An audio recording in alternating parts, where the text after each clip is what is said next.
Amen. So mga kapatid, welcome sa ating morning revival preview. At week 3 na tayo. So, babasahin ko yung title ng week 3 morning revival. Jesus, the King Savior's name given by God, and Emmanuel, the King Savior's name called by man. So dito sa title natin, meron dalawang titulo, si Kristo. Yung unang titulo ay Jesus, Jesus. At yung pangalawa ay Emmanuel. So ito ay mga titulo ng Panginoon na matatagpuan sa Mateo, Kapitulo 1. So sa Kapitulo 1, merong titulo na binanggit yan. At ang una ay Jesus. Ang pangalawa ay Emmanuel. So ngayon titignan natin ang mga mayayamang kahulugan ng mga titulong ito. So pumunta na ako sa ating schedule ngayon. Week 3, Day 1. Amen. So mga kapatid, magbabasa na ako ng mga Bible verses natin. Matthew 1:21, and she will bear a son, and you shall call his name Jesus, for it is he who will save his people from their sins. So anong pangalan niya? Jesus, Jesus.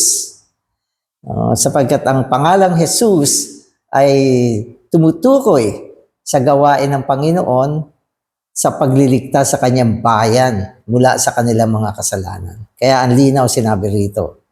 Ang kanyang pangalan ay tatawaging Jesus sapagkat ililigtas niya ang kanyang bayan mula sa kanilang mga kasalanan. Amen. Exodus 3:14. And God said to Moses, I am who I am. And he said that you shall say to the children of Israel, I am has sent me to you. Dito naman binabanggit yung pangalang I am. So yung I am na ito. So mamaya makikita natin ang kahulugan ng mga pangalan na ito.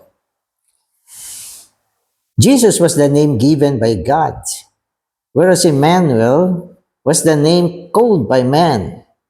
The angel Gabriel told Mary that the child she would conceive was to be called Jesus. Hence, Jesus was a God-given name. So, sino ang nagbigay ng pangalang Jesus sa Panginoong Jesus? Ang nagbigay niyan ay ang mismong Diyos. So, ang pangalang Jesus ay isang pangalan na binigay ng Diyos sa Kanya. Yung isa naman ay Emmanuel. Sa Kapitulo 1 ng Mateo, ang ibig sabihin ng Emmanuel ay ang Diyos ay suma sa atin. At itong pangalan naman na ito ay pangalan na tinawag ng tao. So sabi rito na Emmanuel was the name called by men. Ang Emmanuel ay isang pangalan na itinawag ng tao sa kanya. Emmanuel. So kung tatawagin natin ng Panginoon, pwede natin sabihin Emmanuel. My Emmanuel. So yan ay bumabagay. Na ang ibig sabihin, ang Diyos ay nasa amin. Wow. So ibig sabihin, ito ay isang gawain na ginawa ng Panginoon upang dalhin ang Diyos tungo sa tao. Kaya siya ang Emmanuel. The name Jesus includes the name Jehovah. In Hebrew, the name God means the Mighty One, God the Almighty. And the name Jehovah means I am. I am who I am. Amen. So ang pangalan ng ating Diyos sa Lumang Tipan ay Jehovah. Ang ibig sabihin ng Jehovah ay Mighty One, ang makapangyarihang isa. The Almighty, ang pinakamakapangyarihan. Okay? I am, ako nga. So, ang yaman ng pangalan, Jehovah, ang makapangyarihang isa. Wala nang mas makapangyarihan pa sa kanya. Tapos binanggit, ang pinakamakapangyarihan, talagang wala nang lalampas.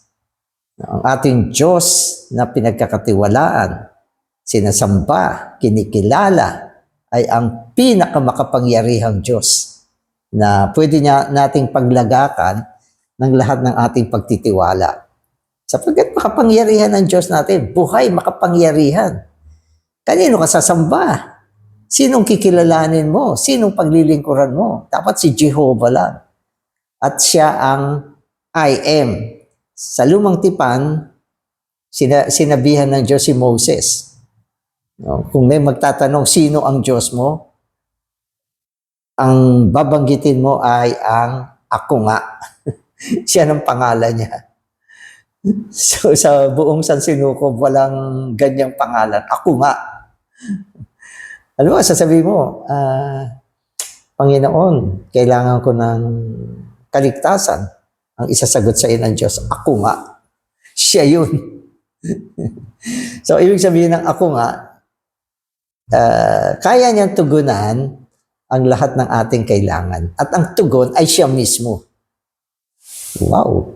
Diba? So, ganun ang Diyos natin. Amen. The verb to be in Hebrew not only refers to the present, but also includes both the past and the future. Hence,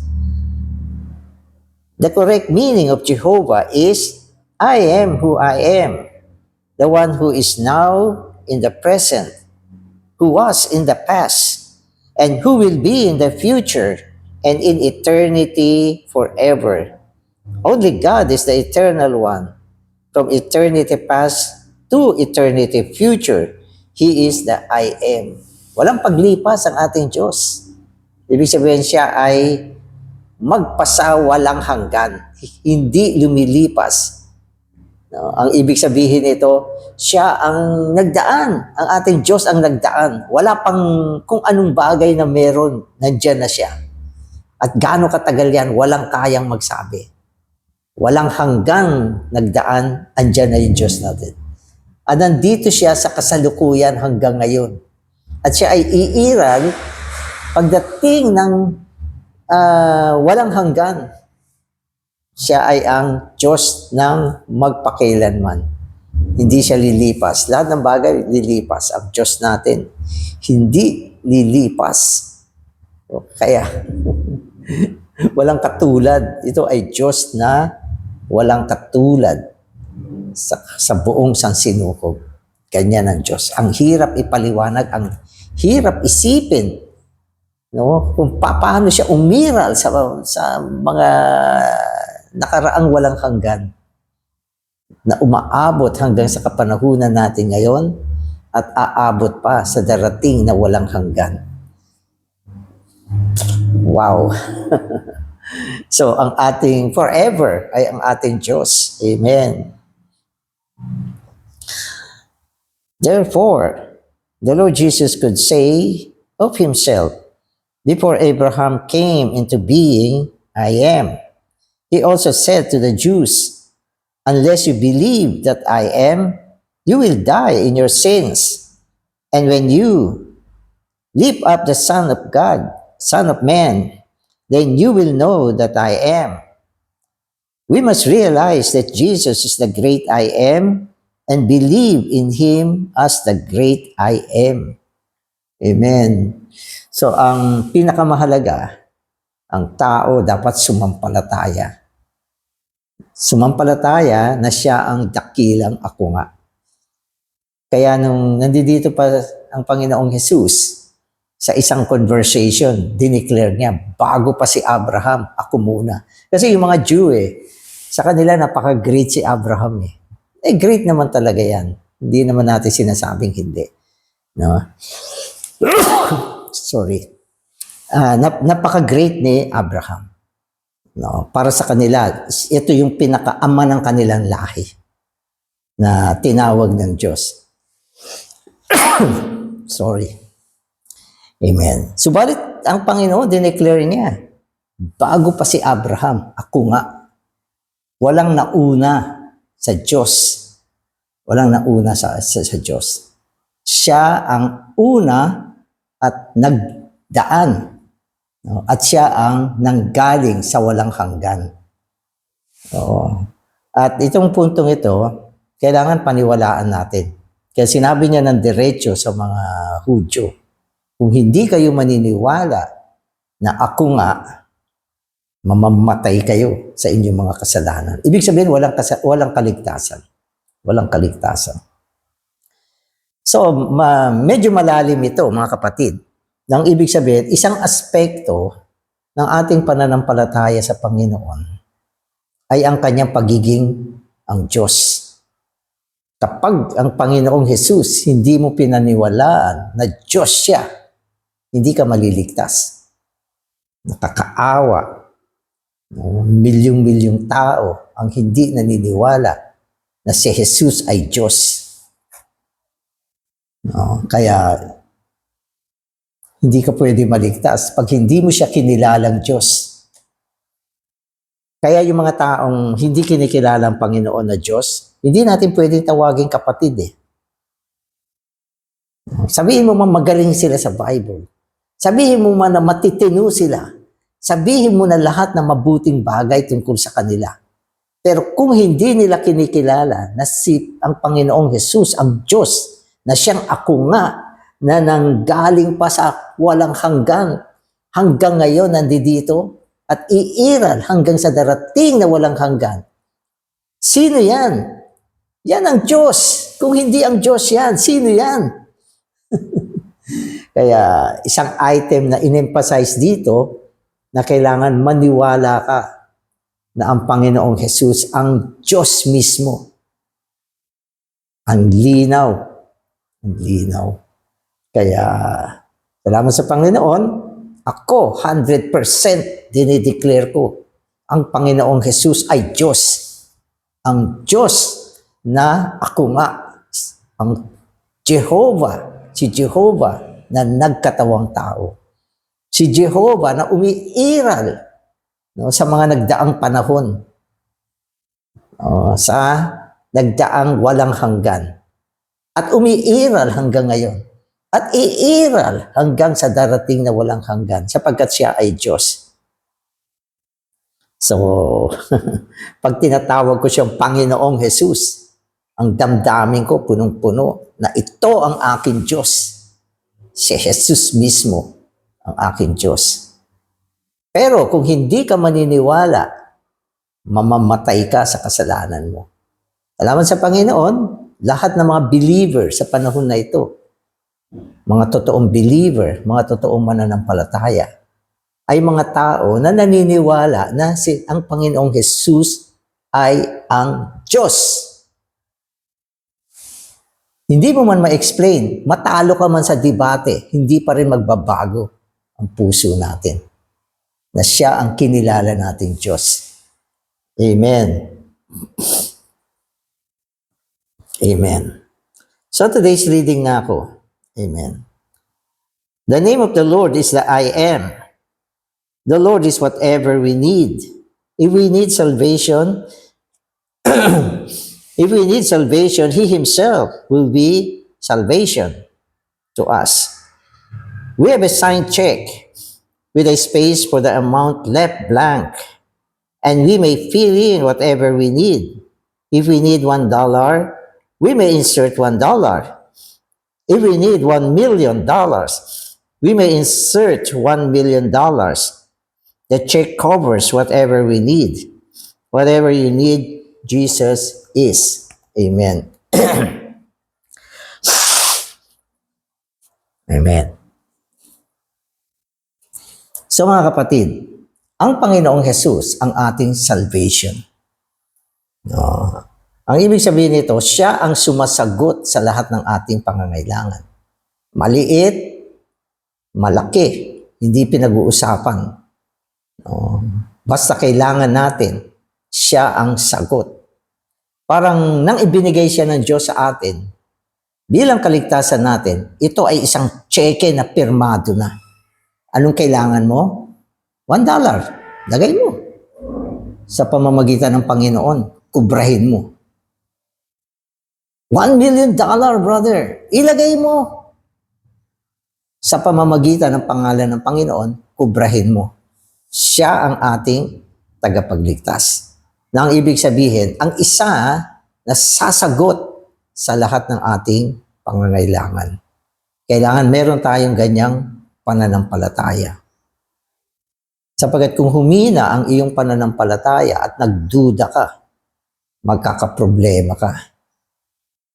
No? Kaya sa buong buhay ko, ito ang pinananatili ko na itong isang ito na tumawag sa akin, kaya niya sagutin ang aking pangangailangan. Kaya hanggang ngayon nandito ako.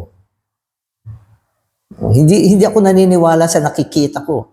Siya lang ang pinaniniwalaan ko. Hindi ako basta naniniwala sa naririnig ko. Siya lang ang pinaniniwalaan ko. At alam ko, mula nung tinawag niya ako, siya ang sasagot sa lahat ng kailangan ko. No? Kaya mga kapatid, kailangan ilagak natin ang ating tiwala sa Panginoon. Minsan nagbabago tayo, pero hindi siya nagbabago. Hindi siya magbabago at hindi siya nagbabago.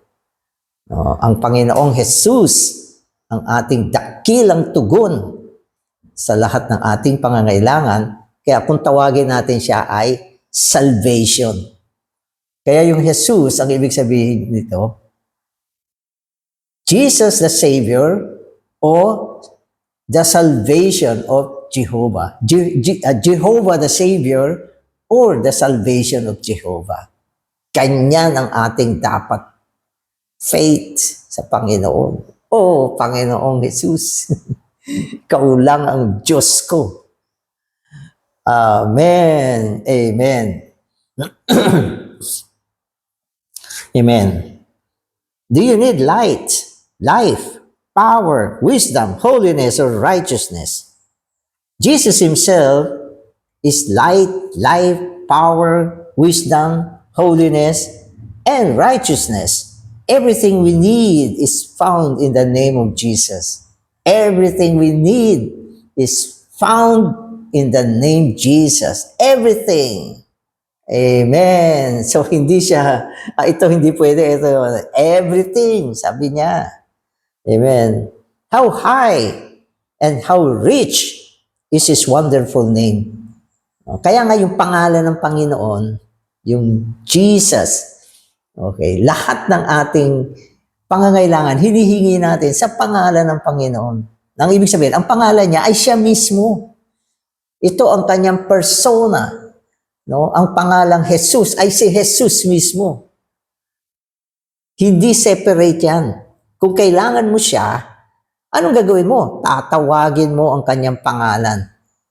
Kung may kailangan ka, anong gagawin mo? Hihingin mo sa kanyang pangalan. Sapagkat ang kanyang pangalan ay siya mismo. Isang pangalan lang ang binigay sa atin. Dito sa silong ng langit, isang pangalan lang ang binigay sa atin upang maging kaligtasan natin.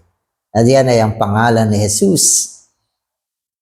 At ito lang ang pangalan na dapat nating luhuran. Lumuluhod ka ba? Huwag ka luluhod sa kung kani-kanino. Huwag mo luluhuran yan. No, simula nang makilala ko siya, siya lang yung pangalang niluluhuran ko. Yan ang kanino ako luluhod? Yung tuhod ko, reserva na yan para sa pangalan na ito. No? Ganon ang dapat nating pagkilala sa Panginoon. Huwag kang magduda. Sa panahon na nagduda ka, magkakaproblema ka. Huwag mong paniwalaan yung kapaligiran. Di ba? Sabihin mo, minsan wala nang laman yung bulsa mo. Pero ang pangalan ng Panginoon, ubod ng yaman. Kaya hindi ako naniniwala sa mga, wala na to, wala na yan. Ay, nako. So, minsan nga sinabi ng wife ko, wala ka nang kakainin. Mangyayari ba yan? Hindi ako naniwala. Hindi ako naniwala. At bago dumating yung lunchtime, dumating yung pagkain ko. So mga kapatid, ang Panginoon natin, ang Diyos natin, ang isa na sinasampalatayanan natin. Amen. At siya ang ating kaligtasan. Amen. So the first element included in the name of Jesus is Jehovah. The second is the Savior. Jesus is Jehovah Savior, the one who saves us from all negative things, from our sins, from hell, from God's judgment, and from eternal condemnation. If we hate our temper, He will save us from it.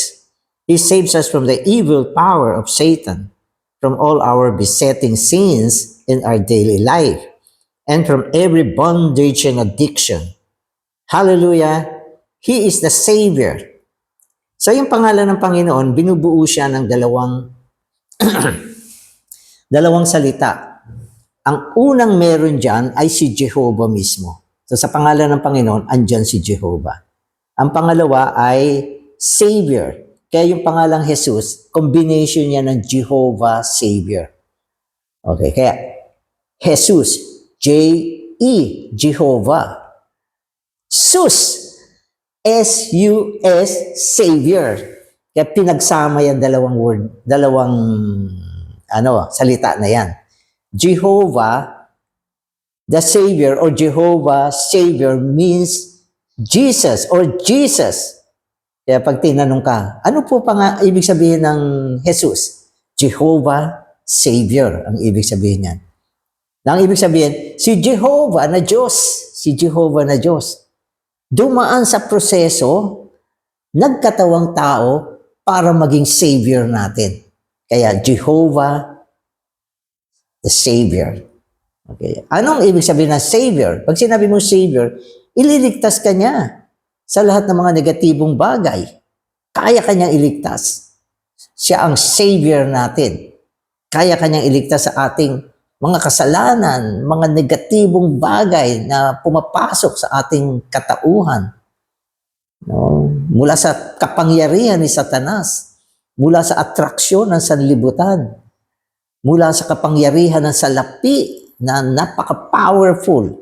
Alam niyo ba, ang salapi, napaka-powerful niyan. Kinukuha niya yung puso ng tao. Sinasamba ng tao yung salapi. Paano ka maliligtas dyan? Jehovah the Savior. Ang mga kapatid, minsan, bine-bless ng Panginoon, mataming kinikita, pero tinatago. Tinatago. Nagkukuripot sa mga bagay ng Panginoon. Kailangan maligtas tayo sa mga ganyan. Paano ka maliligtas? Jehovah the Savior. Naalala ko nung na-meet ng Panginoon si Zacchaeus. Si Zacchaeus, yung tax collectors. Mga tax collectors. Mga taong gahaman sa pera. Wala silang alintana. Maski yung pera nanggagaling sa mga maling pamamaraan. Pero nung ma-meet niya ang Panginoon, nag-declare siya. Sabi niya, kalahati ng aking mga kayamanan, ibibigay ko lang sa mahihirap. Sabi niya, at yung mga niloko ko, ibabalik ko sa kanila ng, I think, 5 times. Sinabi ba sa kanya yan ng Panginoon? Hindi. Hindi. Nung nakita niya ang Panginoon, na-meet niya ang tagapagligtas. Yung kanyang grip sa pera, na-lose. Kumawala yung pera. Kaya ang daming mga bagay na kailangan natin maligtas. Mula sa mga addiction. Diba? Ang mundo, ang daming addiction. Mga bagay na kinababaliwan. Para bang hinahanap-hanap ng tao. Para bang hindi sila mabubuhay kung wala yung mga item na yan. Mga addiction. Kaya minsan yung oras natin nauubos.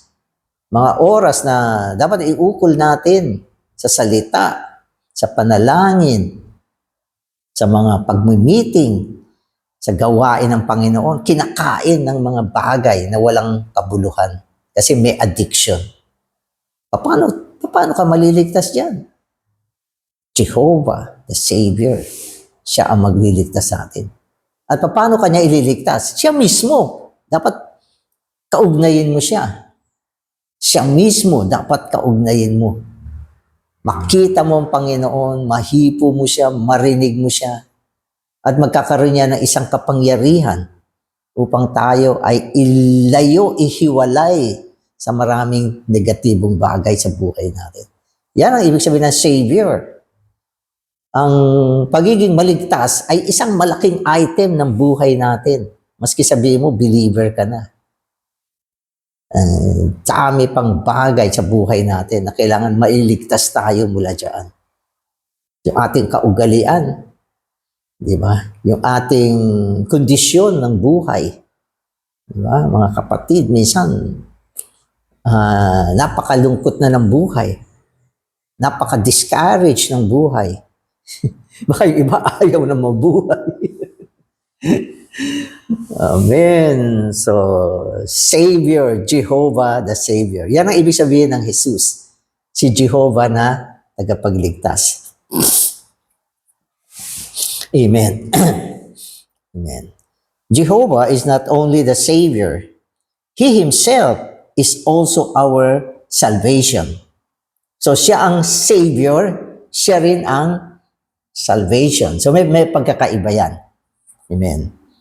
Do not ask Him to give you salvation. Instead, you should say, Lord Jesus, come to me and be my salvation. Amen. Jesus will never give you salvation. He will come to you as salvation. So ito kasi yung ganito mga terminology, dito sa recovery ko lang narinig eh. Kadalasan kasi, napaka-focus tayo sa salitang, Panginoon, ikaw ang aking tagapagligtas. Pero marami, hindi masyadong sinasabi na, Panginoon, ikaw ang aking kaligtasan. Siya ang tagapagligtas, tama naman. Pero, kailangan makita mo na siya ang kaligtasan. Magkaiba ito. Medyo may hawig, pero magkaiba. So, ganito siya. Nag sinabi mo na ang Panginoon ang Savior, ito ay tumutukoy sa gawain niya. Savior siya eh. Kaya kailangan gumawa siya ng mga gawain ng kaligtasan. Halimbawa, ang buong katubusan natin ay ginawa ng Panginoon. Sinagawa niya. Yan yung redemption. Namatay siya sa krus, siya ay hinalinhan niya tayo. Kaya ginagamit natin yung term na vicarious death. Ibig sabihin nito, sa halip na tayo ang mamatay, kasi tayo ang makasalanan, siya ang namatay para sa atin. Upang tayo hindi na mamatay, pinalitan niya tayo. So ano yan? That is Savior. Savior yan. Kaya meron siyang tinatawag na paggawa. Kung wala siyang ginawa, hindi siya pwede makapagligtas.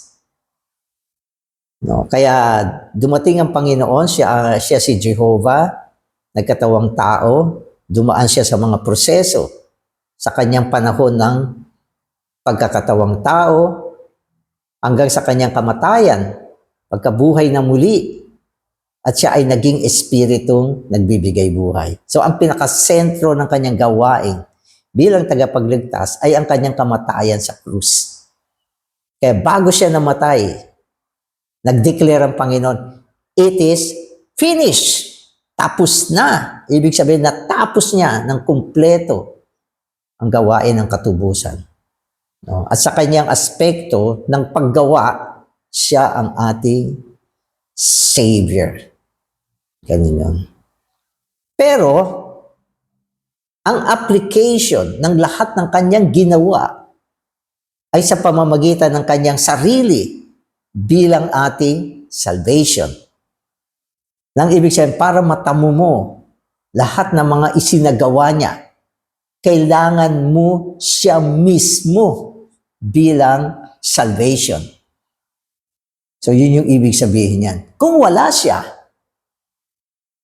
walang salvation, sapagat ang kanyang ginawa, ang effectivity ng lahat ng kanyang ginawa ay nasa kanyang persona. At siya ngayon ang naging salvation natin. So, hindi nakabukod ang mga kaligtasan ng Panginoon. Ito lahat ay naipaloob sa Kanya bilang ating kaligtasan. At upang matamo mo ang lahat ng kaligtasan na isinagawa ng Panginoon, ang kailangan mo ay siya mismo bilang salvation. No? Kaya may gawa, okay, meron ding effectivity ng lahat ng kanyang ginawa. Yan ay walang iba kundi ang Panginoong Hesus. At lahat ng ito ay naia-apply sa atin ngayon sa pamamagitan ng Espiritu. The last Adam became the life-giving Spirit. Siya ngayon ay naging available. Di ba? Enterable. Enjoyable. No, na pwede natin siyang tamuhin. At kapag siya ay tinamo mo, siya ay dadating sa iyo bilang buhay. At itong buhay na ito, nakapaloob ang lahat ng kailangan natin ngayon. Ganda nito, di ba? Kaya hindi lang siya Savior, kundi siya ang ating salvation. Ang isa na tinatamo natin. At ang maganda dito, nang siya ay naging Espiritu nagbibigay buhay, pumasok siya sa loob natin. Humalo siya sa ating Espiritu. Ang Espiritu natin, naging pinaghalong Espiritu. At ito'y nananatili sa atin ngayon. Ang salvation, mga kapatid, ay nasa atin na. Ang kailangan mo lang ay bumaling sa Kanya. Kailangan mo lang na bumaling, mahipo mo siya, makaisa mo siya sa loob ng Espiritu. Kaya maging ang ating kaisipan, kailangan maligtas mula sa maraming mga bagay sa pamamagitan ng paglalagak ng ating kaisipan tungo sa Espiritu. Kaya siya ngayon ang ating salvation. So itong panahon na ito, natapos na ang gawain ng Panginoon.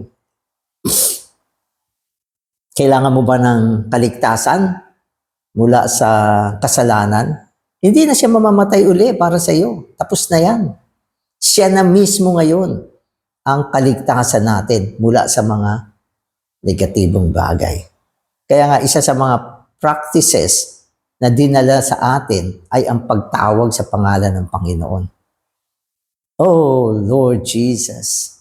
At sinasabi, siya ay mayaman sa lahat ng tumatawag sa kanyang pangalan. Mayaman.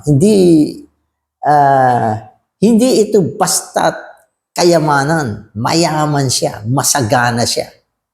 Sapat siya sa lahat ng ating pangangailangan. Kaya mga kapatid, itong lesson natin, isang pagbubukas uli ng ating pananaw, no? At pagpapanariwa ng ating pananampalataya at kaugnayan sa Panginoon. Amen. We believers do not realize how much we need to be saved. Every day, every hour, and even every moment, we have something from which we need to be saved. What does it mean to grow in life? On the positive side, to grow in life is to enter into the riches of what Christ is. On the negative side, it is to be delivered from certain things or to forsake certain things. Amen. Alam niyo kasi, maraming mga bagay na hindi natin alam. Minsan ang iniisip natin, okay na ako. Okay na ako. Hindi ka okay. Mga kapatid, hanggat nabubuhay tayo sa lupa, hindi tayo okay. Tayo ay nangangailangan ng tuloy-tuloy na kaligtasan, pagpapadalisay mula sa maraming bagay na negatibo sa buhay natin.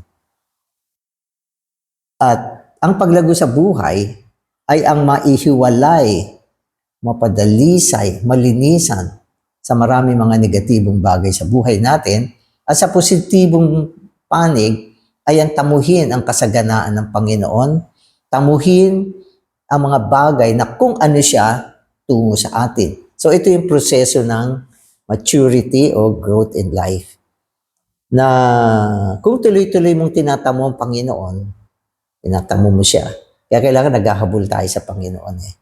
Meron tayong supply ng buhay, nakokontak natin siya, upang ang kanyang sarili ay tuloy-tuloy na naidadagdag sa atin. At sa pagdadagdag ng kanyang sarili sa atin, kusa-kusa, yung mga negatibong bagay sa buhay natin ay na-i-discharge. Ano yung discharge? Ibig sabihin na iaagos palabas. Nababawasan, nawawala na siya. No? At conscious ka man o hindi ka conscious, yan ay isang metabolikong bagay na nagagawa sa loob natin sa pamamagitan ng tuloy-tuloy na pagtatamo sa Panginoon.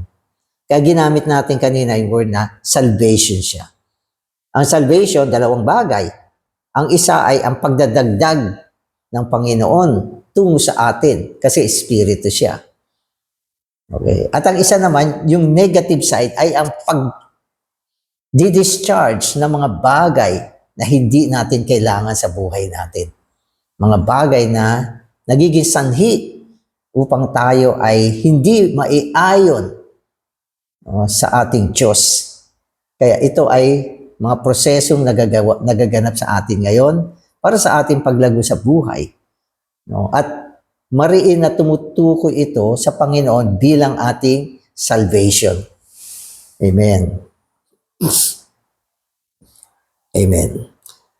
Although we are small men, we have accumulated many negative things. Probably you do not realize how many negative things you have accumulated. Hindi mo alam yan. No? Maski yung mga wala tayo nung araw na mga negative, na pick up natin yan, na-accumulate sa atin yan. Mga bagay na hindi mo alam noon, natutuhan mo, pero hindi naman magagandang bagay. Mga bagay na dati hindi mo sinasabi, na dinig mo, sinasabi mo na ngayon. Mga bagay na hindi mo dati naiisip, pero nahagip mo sa pamumuhay mo, naging bahagi ng ating kaisipan. Mga kaugalian na dati hindi mo ugali, naging ugali mo ngayon. Sapagkat tayo ay patuloy na umiiral sa isang mundo ng kasalanan. Isang mundo na pinagkakarian ni Satanas. Kaya ang dami mga accumulation na mga bagay na meron tayo ngayon. Na dati wala. Sapagkat ang mundo ay hindi naman bumubuti. Sa isang banda, mayroong mga progreso sa mundo, pero itong mga progress na to, alam mo, katulad ng mga technology, maganda yan. No? Pero, meron din siyang negatibong effect sa buhay natin. Na na-accumulate natin. Lalo ngayon, napaka-open ng mundo sa tao dahil sa internet. Kaya nag-accumulate tayo. Kaya hindi mo alam gaanong kaligtasan kailangan meron ka sa panahon na ito. Kaya yan yung sinasabi na yung kaligtasan natin hindi basta-basta natatapos. Ito ay isang tuloy-tuloy na proseso na isinasagawa ng Panginoon ngayon sa buhay natin. Amen. Amen. So as you are reading this, you may not sense that you need salvation from anything. Suppose, however, you were suddenly raptured to the heavens. If you were taken to the heavens right now, you would immediately sense that you need a great deal of saving. Na-rapture ka. Okay naman, mabuti yan. Doon luminaw yung mata mo. Naku, ang dami ko pa pala mga bagay na kailangan maligtas ako. Pero hindi mangyayari yan. Kapag ikaw ay na-rapture, malinis ka na. Ang sinasabi lang niya rito, yung incident na hindi ka mara-rapture ngayon kasi ang dami pang bagay na negatibo sa buhay mo. Ang bigat mo, hindi ka mara-rapture. Kailangan mo pa ng cleansing. Ang problema sa atin, madalas hindi natin nakikita yung sarili natin. Gaano tayo ka-negatibo. Minsan madali makita yung peculiarity ng mga tao sa paligid natin. Yung mga kanilang mga kakaibang ugali, kaartihan. Nakikita natin yan. Pero yung sarili mo, hindi mo nakikita. Kung sila ay kailangan ng kaligtasan, higit tayo kailangan natin ng kaligtasan. Pero maganda ang kaligtasan natin ay naisasagawa maski hindi mo namamalayan. Hindi mo namamalayan. At madalas ito ay nakikita natin pagkatapos nagbago yung buhay natin. Nagkakaroon ka ng isang pagkatanto na nabago ka ng Panginoon. Hindi mo man hiningi, binago ka rin ng Panginoon. At kapag nadama mo yan, yun, pwede ka na ma-rapture. Amen. So to grow in life is simply to be saved from all unnecessary things, from all that is not needed for our living. So yun yung maganda sinabi rito. Mga bagay na hindi mo naman kailangan sa buhay mo, kailangan maligtas ka dyan. Kasi hindi mo naman yan kailangan eh. Ibig sabihin, hindi naman yan nakakatulong. No? Pinanghahawakan mo siya, pero hindi siya nakakatulong sa buhay mo. Lalo sa pamumuhay mo bilang isang believer. Ang dami nating bagay sa buhay natin na hindi natin kailangan. Pati mga expression natin na hindi naman kailangan, kinikip pa rin natin. Ang ating mga kaugalian na hindi naman kailangan, inuugali pa rin natin. So, kailangan natin maligtas mula sa mga bagay na yan. Pero yung mga bagay na yan, parang mga pandikit yan na nakadikit sa'yo na hindi mo maalis. Kailangan mo ng Panginoon upang masave ka sa mga ganyang bagay. Kaya, ayan. So, minsan may mga tao, ayoko naman sabihin ito. Nakikita mo yung kayabangan nila. Napakamahangin, napakapalalo, maging sa pagsasalita. Kailangan mo ba yan? Hindi mo kailangan yan. Yan ay nakakahadlang para magtamo ka ng biyaya sa Panginoon. Pero minsan, sa tingin ko, hindi naman nila alam na ganyan sila. So mga kapatid, kailangan natin ng Jehovah the Savior. Kailangan natin. At ang pinakamainam ay ang ating tuloy-tuloy na pakikipag-ugnay sa Panginoon. Diyan tayo nagtatamo ng pagpapadalisay sa pamamagitan ng tuloy-tuloy na fellowship natin sa Panginoon. Huwag kang hihinto. No? Huwag kang a-absent. Huwag mo siyang i-give up. No? Huwag kang babaling sa ibang bagay mula sa Kanya. Kailangan ang mata mo nakatingin sa Kanya. Look away unto Jesus. Look away sa mga bagay-bagay. Huwag mo silang kunin. Huwag mo silang tignan. Unto Jesus, fix mo yung iyong mata sa Panginoon. So yun yung life natin. At ito'y magdadala ng salvation sa buhay natin. No, hindi mo kayang bilangin gaano karaming bagay meron ka sa buhay mo. At hindi mo rin basta makikita yan. Kuminsan makikita natin kapag matindi ang liwanag na galing sa Panginoon, nakita mo yung sarili mo. Diba? Pero sa panahon na nakikipagtalo ka, hindi mo nakikita yan. Ang feeling mo, napaka-ayos mo, napaka-sikat mo, Diba? Pero pag dumating ang Panginoon, ang liwanag ng Panginoon, minsan na-expose tayo. At sasabihin mo, Panginoon, kailangan ko ng kaligtasan. Amen.